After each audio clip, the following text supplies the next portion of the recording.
Hello दोस्तों। आप सभी का स्वागत है आप सभी का अपने यूट्यूब चैनल परीक्षा की शिक्षा में। मैं आशा करता हूँ कि आप सभी अच्छे होंगे और आपकी तैयारी भी अच्छे तरीके से चल रही होगी। तो जो पहली बार हैं क्लास में नए हैं उन सभी को पता है हमारे चैनल में देखिए बीएड परीक्षा 2023 के तहत हम रेगुलर बेसिस पर करवा रहे हैं। क्लास का समय है सामान्य ज्ञान की क्लास सुबह 11 बजे आपको डेली बेसिस पर मिल जाती है और शाम को 7 बजे आपको सामान्य हिंदी क्लास की मिलती है। ठीक है। और देखिए हमें इंस्टाग्राम पर फॉलो कर सकते हैं और हमारे टेलीग्राम ग्रुप से जुड़कर वहाँ के जो पीडीएफ है अपनी डाउनलोड कर सकते हैं डेली बेसिस की। क्लास स्टार्ट करने से पहले आप सभी से रिक्वेस्ट है कि जो पहली बार है क्लास में नए हैं अभी तक चैनल को सब्सक्राइब नहीं किया तो चैनल को सब्सक्राइब करके चैनल से जुड़ जाइए साथियों। देखिए हम रेगुलर बेसिस पर आपकी बीएड परीक्षा 2023 की तैयारी करवा रहे हैं। क्लास को लाइक कर दीजिए और क्लास को अपने दोस्तों के साथ शेयर कर दीजिए। चलेंगे क्लास स्टार्ट करेंगे। देखेंगे आपका फर्स्ट क्वेश्चन आपसे क्या पूछा गया है 51 है। पूर्वी हिंदी विकसित हुई है किससे? पूर्वी हिंदी किससे विकसित हुई है साथियों? तो पूर्वी हिंदी देखिए अर्धमागधी अपभ्रंश से विकसित हुई है। ठीक है। तो जो ऑप्शन आपका विपरीत है दोस्तों आपका राइट आंसर हो जाएगा। अगला क्वेश्चन देखेंगे आपसे ध्यान से क्या पूछा गया है 52 है। वर्तनी बतानी है इसमें किसकी शुद्ध हो जाएगी? कलेश। कलेश किसकी वर्तनी शुद्ध हो जाएगी? कलेश।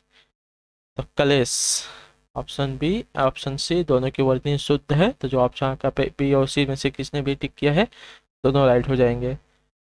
अगला क्वेश्चन देखेंगे आपका 53 पे। इसमें से बताना है किसकी वर्तनी शुद्ध है?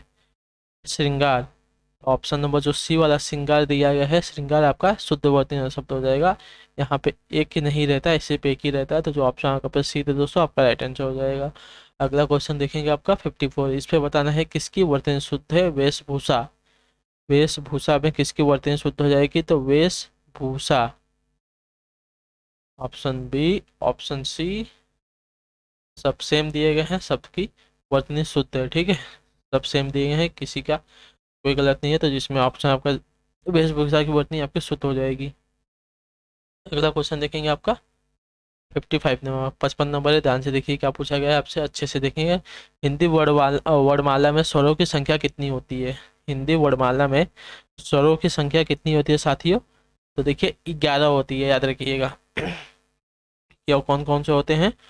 अ बड़ा आ, छोटी बड़ी छोटा ऊ बड़ा ऊ, री ए ए ओ ओ ये सभी आपके स्वरों होते हैं याद रखिए। तो जो ऑप्शन आपका पे सीधे दोस्तों आपका राइट आंसर हो जाएगा। अगला क्वेश्चन देखेंगे आपका 56 नंबर। अच्छा देखिए क्या पूछा गया है। वह वर्ड जिसका उच्चारण तालु से होता है। ठीक है। वह वर्ड जिसका उच्चारण आपका तालु से होता है उसे क्या कहते हैं? जिसका उच्चारण तालु से होता है उसे देखिए तालव्य कहते हैं। तालव्य वर्ग के होते हैं। और कौन से आते हैं तालव्य वर्ग में? तो च छ ज झ इया। ठीक है। तो च वर्ग वाले होते हैं आपके तालु वर्ग वाले आते हैं। तो जो ऑप्शन का डी दिया दोस्तों आपका राइट आंसर हो जाएगा। अगले क्वेश्चन के देखेंगे क्या कहा गया है आपसे पूछा है 57 पे। बड़ा घर छोटा आदमी और नीला वस्त्र में किस में विशेष से कौन कौन से हैं? बड़ा घर छोटा आदमी नीला वस्त्र है। इसमें हमको विशेष से बताना है। ठीक है। विशेष विशेष शब्द के द्वारा जिसका संज्ञा या सर्वनाम शब्द की विशेषता प्रकट होती है उसे विशेष कहते हैं। ठीक है। विशेष शब्द के द्वारा जिस संज्ञा या सर्वनाम शब्द की विशेषता प्रकट होती है उसे विशेष कहते हैं। तो देखिए इसमें घर आदमी वस्त्र ये सभी आपके विशेष हैं याद रखिएगा। और जो आपका बड़ा छोटा और नीला दिया गया है आपके विशेषण हो जाएंगे याद रखिएगा। ठीक है। जो ऑप्शन आपका पे डी था दोस्तों आपका राइट आंसर हो जाएगा। अगले क्वेश्चन की तरफ बढ़ेंगे आपका 58 नंबर 58 नंबर है। ध्यान से देखिए आपसे क्या पूछा गया है 58 पे। निम्न में से क्रिया विशेषण कौन सी हो जाएगी? क्रिया विशेषण वाला शब्द इसमें से कौन सा हो जाएगा साथियों? तो क्रिया विशेषण वाला शब्द देखिए वह धीरे से बोलता है। ठीक है। आपका क्रिया विशेषण वाला शब्द हो जाएगा। क्रिया की विशेषता बता रहा है कैसे बोलता है तो धीरे से बोलता है। तो जो ऑप्शन आपका पे ई दे दोस्तों आपका राइट आंसर हो जाएगा। अगला क्वेश्चन देखेंगे आपका 59 नंबर है 59 नंबर है। नाटक में नाटक से कौन सा विशेषण बनेगा? नाटक से कौन सा विशेषण बन जाएगा, सोचो। जो नाटक शब्द है उससे देखिए नाटकीय शब्द विशेषण बनेगा आपका, ठीक है। तो जो ऑप्शन आपका सी है दोस्तों, आपका राइट आंसर हो जाएगा।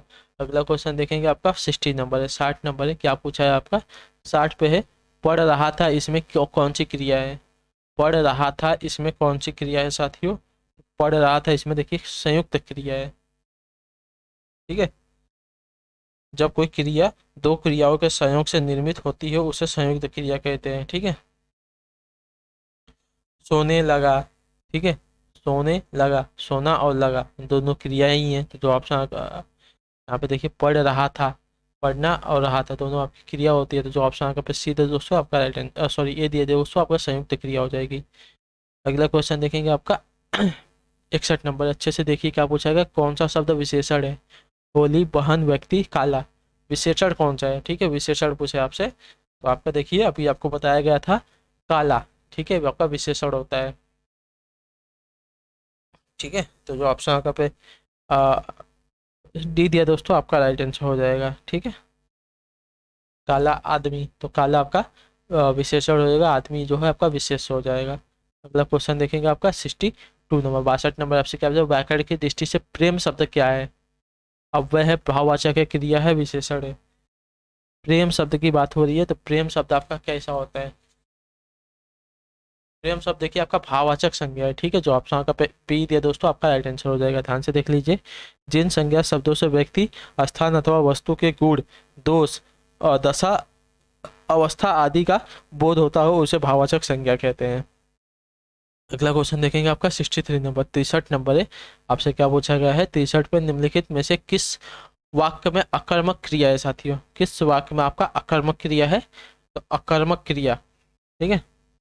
अकर्मक क्रिया का अर्थ क्या होता है, तो बिना कर्म के जिन क्रियाओं में बिना कर्म के जिन क्रियाओं के प्रयोग में कर्म की जरूरत नहीं पड़ती उन्हें अकर्मक क्रिया कहते हैं। जैसे ज्योति रोती है, ठीक है, आपका अकर्मक क्रिया वाला शब्द वाक्य हो जाएगा, ठीक है। तो जो ऑप्शन आपका पे सीधे दोस्तों, आपका राइट आंसर, अर्थात रोना जो है क्रिया है लेकिन कर्म का अभाव है, ठीक है। तो जो ऑप्शन आपका पे सीधे दोस्तों, आपका राइट आंसर हो जाएगा। अगला क्वेश्चन देखेंगे आपका 64 नंबर, 64 नंबर पे आपसे क्या पूछा है, ध्यान से देखेंगे।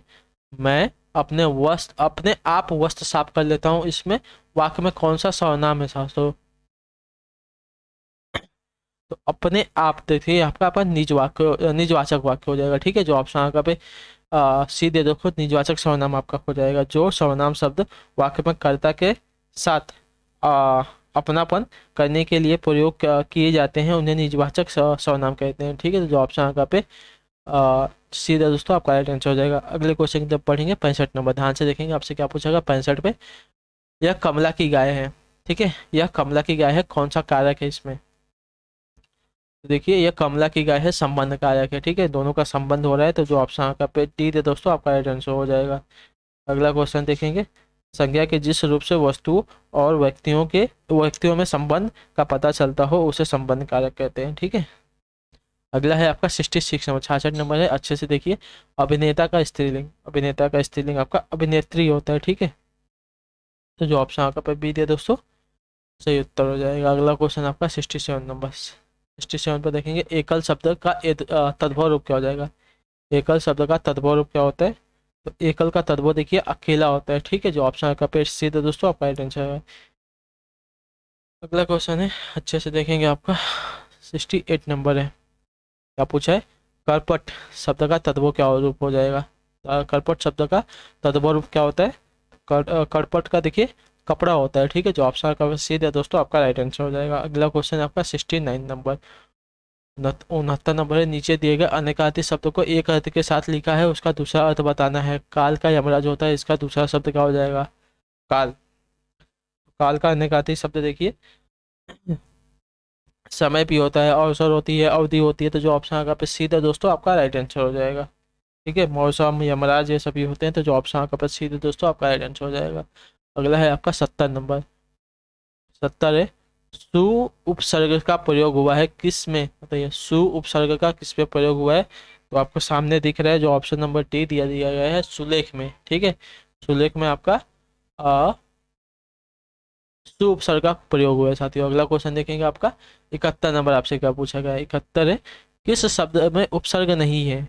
पराजय, पराधीन, परम, पराभव। तो किसमें आपका उपसर्ग नहीं लगा है साथियों? ठीक है, उपसर्ग क्या होता है? वे शब्दांश जो किसी शब्द के आरंभ में लगकर उनके अर्थ में अर्थ में विशेषता ला देते हैं उन्हें उपसर्ग कहते हैं। ठीक है, जैसे कि आपके अति होते हैं, अधि होते हैं, अनु होते हैं, ये सभी आपके उपसर्ग होते हैं। देखिए यहाँ पर जो परम शब्द दिया गया है इसमें आपका कोई उपसर्ग नहीं लगा है। ठीक है, तो जो ऑप्शन आपका पे सी दे दोस्तों, आपका राइट आंसर हो जाएगा। पराधीन, पराजय, पराभव शब्द में आपका परा उपसर्ग लगा है। ठीक है, कौन सा उपसर्ग? तो परा उपसर्ग लगा है इसमें। अगला क्वेश्चन है आपका 72 नंबर, ध्यान से देखिए आपसे क्या पूछेगा 72 पे। निम्न में से किस में व्यंजन संधि है? निम्न में से किस में व्यंजन संधि है? व्यंजन संधि देखिए आपका सत्कार में। ठीक है, जो ऑप्शन आपका पे सी दिया, सॉरी डी दिया दोस्तों, आपका राइट आंसर हो जाएगा सत्कार, आपकी व्यंजन संधि का उदाहरण हो जाएगा। ठीक है, अगला क्वेश्चन है आपका 73 नंबर, अच्छे से देखेंगे क्वेश्चन आपसे क्या पूछा गया है। 73 है, निम्न शब्दों में से किसमें विसर्ग संधि है? विसर्ग संधि की बात हो रही है, किसमें है साथियों? तो देखिए वतानुकूलन में। ठीक है, इसमें आपकी विसर्ग संधि लगी हुई है। ठीक है, तो जो ऑप्शन आपका पे डी दिया दोस्तों, आपका राइट आंसर वतानुकूलन आपका विसर्ग संधि का उदाहरण हो जाएगा। अच्छे से देख लेंगे। अगला है आपका 74 नंबर, अच्छे से देखेंगे कोई क्वेश्चन में क्या होता है। स्वर संधि के कुल कितने भेद होते हैं साथियों? स्वर संधि के कुल कितने भेद होते हैं? 5 भेद होते हैं साथियों। ठीक है, कौन कौन से? दीर्घ संधि, गूढ़ संधि, यहाँ पे आपको लिख के बता दूं, दीर्घ संधि, गूढ़ संधि, वृद्धि संधि